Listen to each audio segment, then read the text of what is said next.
More than 32,000 people have fled to towns in northeast Colombia as they attempt to escape a sharp rise in fighting between militant factions, according to the country's ombudsman. Iris Marine said the violence escalated last week in the Catatumbo region, displacing tens of thousands of people.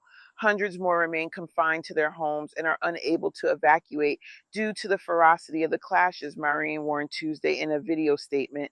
Colombian authorities say 80 people have been killed in the fighting. Almost half of those displaced have flocked to the city of Cucuta near the Venezuelan border.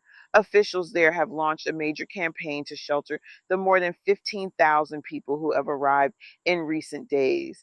In Cucuta, the city's football stadium has been turned into a large welcome center with thousands of displaced victims lining up to receive food, water, and clothing from locals.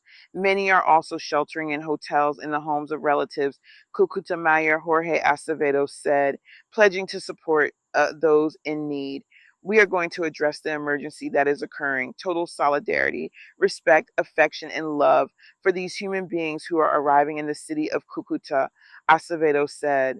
The humanitarian crisis is a direct result of increased clashes between the National Liberation Army, ELN, and spin-off groups of the disbanded Revolutionary Armed Forces of Colombia, or FARC.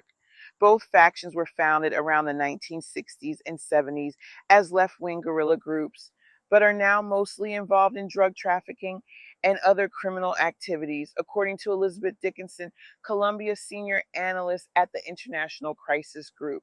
The Catatumbo region in northeastern Colombia, where the crisis originated, is a strategic territory for both drug production and trafficking due to its proximity with Venezuela. The region has seen some of the highest levels of violence in modern Colombian history. In response to the violence, Colombia's President Gustavo Petro has suspended peace talks with the ELN, whose actions he described as criminal. On Monday, he said he would declare a state of internal unrest, but that decree has yet to be published or signed. The Attorney General's office on Wednesday reactivated arrest warrants for 31 ELN members who were involved in peace negotiations. The judicial body said the move was due to the evidence and the seriousness of the criminal acts in the Catatumbo region. The arrest warrants had been suspended since 2022 when Petro restarted the peace process with that armed group. Some have criticized Petro's Total Peace initiative, which has attempted to reduce violence partly through negotiations. The crisis in Catatumbo should be a wake-up call for the Petro administration. Its Total Peace, coupled with the lack of effective security and justice policies, have allowed armed groups to expand their presence and brutal control over remote communities across Colombia, said Juanita Gobertus, America's director at Human Rights Watch.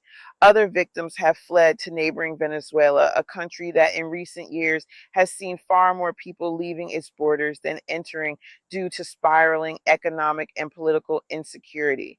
Venezuelan Foreign Minister Iván Gil said the country has implemented a humanitarian operation to help Colombian families that have arrived in the municipality of Jesus Maria Semprún near the border in recent days. Colombia's defense ministry said more than 400 evacuations have been carried out in the Catatumbo region since the uptick in fighting last week, while more than 5,000 soldiers and special forces unit have been deployed to Cucuta.